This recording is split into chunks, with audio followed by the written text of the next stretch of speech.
l'astronomie. Ah oui. Il a fait des brevets avec un astronome du LAS à Marseille. Voilà. Et il y a eu aussi des premières. Bon, il faut lire donc les images, les affiches,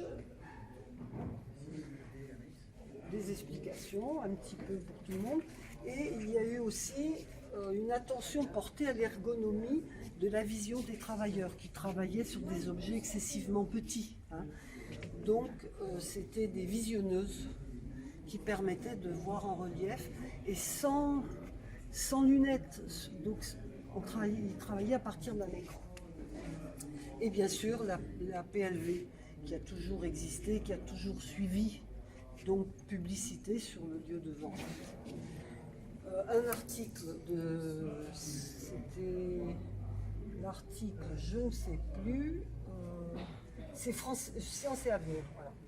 Et ça, c'est des recherches qui étaient en cours à l'époque, en 1998, sur les images de synthèse. C'était complètement à la fin de l'activité du laboratoire que les réseaux lenticulaires ont rencontré l'informatique. Avant, c'est des systèmes optiques, électroniques, mécaniques, et il n'y avait pas d'informatique. Et ça, c'est le dernier directeur du laboratoire, Alain Marot, voilà, qui est décédé. Donc les images. Là, je continue avec ma façon de voir les archives qu'on retrouve. Donc ça, c'est le fameux appareil à plusieurs objectifs qu'on va trouver dans l'histoire de la photographie de l'Écuyer de 1945. Là, il faut le lire, c'est le petit mot de l'astrophysicien qui explique par exemple que parmi les avatars ambiens du procédé Bonnet, signalons-en deux, l'un au sens propre, l'autre au sens figuré, et tous deux consistent à mesurer le relief des surfaces d'ondes. C'est-à-dire que le réseau lenticulaire a aidé aussi à établir des mesures. Et c'est pour ça que j'ai voulu faire une présentation très générale pour voir l'envergure du travail du laboratoire, voilà, et qui maintenant, c'est passé dans le domaine public, c'est utilisé. Ça, c'est un tout petit témoignage de 1950 qui est rigolo parce que c'est illustré par Maurice Bonnet lui-même, où il parle de la carte postale et où il dit si je voulais, je pourrais fabriquer 100 000 cartes postales de la ville de Béziers et la ville de Béziers me dresserait une statue et j'aurais Michel sur mes épaules. Et j'avais 1 an quand il a écrit ça. Et en fait, là, il s'engageait non pas dans la carte postale, mais il s'engageait dans le secret défense. Ça, c'était aussi sa façon d'être, voilà, le paradoxe. D'un côté, il parle de la carte postale en relief en plaisantant, et la carte postale, elle est du côté des enfants qui vont monter leur petite exposition. Et là, j'ai fait la recherche, puisque maintenant nous avons quand même beaucoup de chercheurs en ethnologie, en sociologie, en anthropologie, en sciences cognitives, les historiens, et c'est le petit mot de chacun. Donc Kim Timby, dont il y a l'ouvrage là, qui a beaucoup travaillé sur le sujet. Donc ça se termine avec un petit clin d'œil au Stéréo Club, dont Pierre Mindre, qui a eu la joie et le bonheur de trouver un Opéra 3000 à Mexico, dans un musée de la photo. Et maintenant, il faut reconstituer l'histoire de cet appareil. Moi, j'en sais pas plus. Je savais qu'il y en avait en Amérique du Sud, hein, des appareils de vendus, mais toute l'histoire est encore à reconstituer. Hein, et tout le monde peut participer. Et c'est pour ça que je fais des expositions comme ça avec une volonté affirmée de partage. Voilà, de partage global.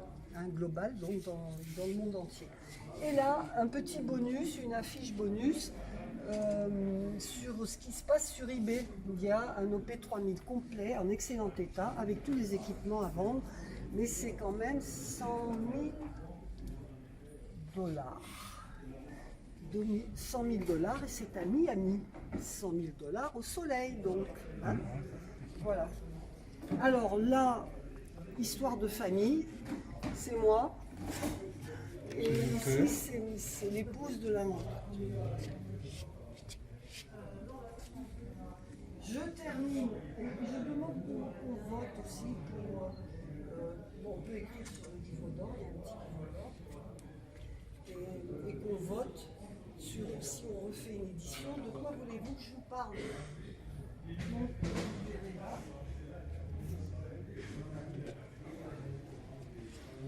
J'attends qu'il... Film en relief. Les films. Alors ici, j'ai fait 6 images bonus en disant, voilà, si j'ai la place, je les présente. Si j'ai pas la place, je les présente pas. Parce que moi, je savais pas de quoi j'allais disposer comme matériel. Donc j'ai tout fait à la volée, hier après-midi jusqu'à 22h. Ça, c'est un clin d'œil au premier visiteur du site que j'ai fait, qui a été hébergé par le CNAM, le Conservatoire national des arts et métiers, mon premier site.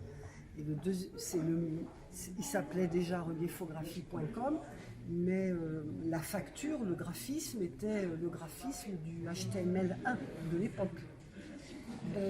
Et Les Nakashima a construit un OP3000 et il a construit une réplique en aluminium et qui est numérisée.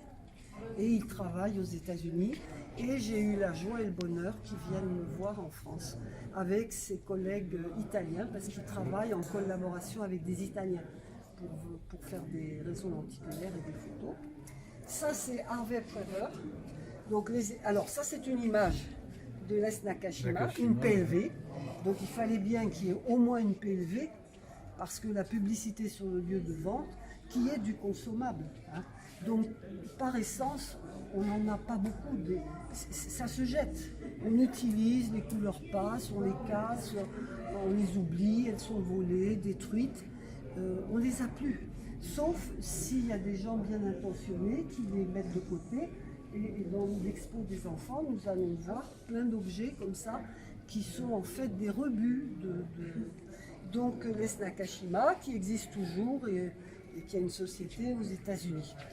Clin d'œil, Harvey Prever, toutes les photos d'Hollywood, PLV, publicité sur lieu de vente pour des films en relief. C'était des photos réalisées par Harvey Prever avec un OP3000. Et j'ai eu la joie et le bonheur de rencontrer sa fille et sa petite fille à Paris déjà 3 fois de suite. Donc quand j'ai su qu'on a correspondu par internet, et puis quand j'ai su qu'elle venait à Paris, je me suis débrouillée pour aller leur rendre visite à Paris. Et là, le clin d'œil, la valise diplomatique, mais là je ne vais pas vous en dire plus, c'est complètement dépendant, ça parle en biais avec l'expo CNRS. Un OP3000 a été donné au musée des arts polytechniques à Moscou et est visible maintenant pour le public avec quelques présentoirs, les mêmes, et quelques images. Et ça, c'est une histoire que je pourrais raconter. Là. Donc ça, c'est fini. Ça, c'est là. Qu'est-ce que vous voulez s'il y a une édition 2022? Bonnet et là, vous avez des bulletins de vote et vous pouvez mettre un bulletin dans l'urne. Et n'hésitez pas à le faire. Est-ce que j'ai été complète et assez rapide? Non, c'est très bien. Pour que vous n'ayez pas 3 heures de rush Merci beaucoup. à sortir.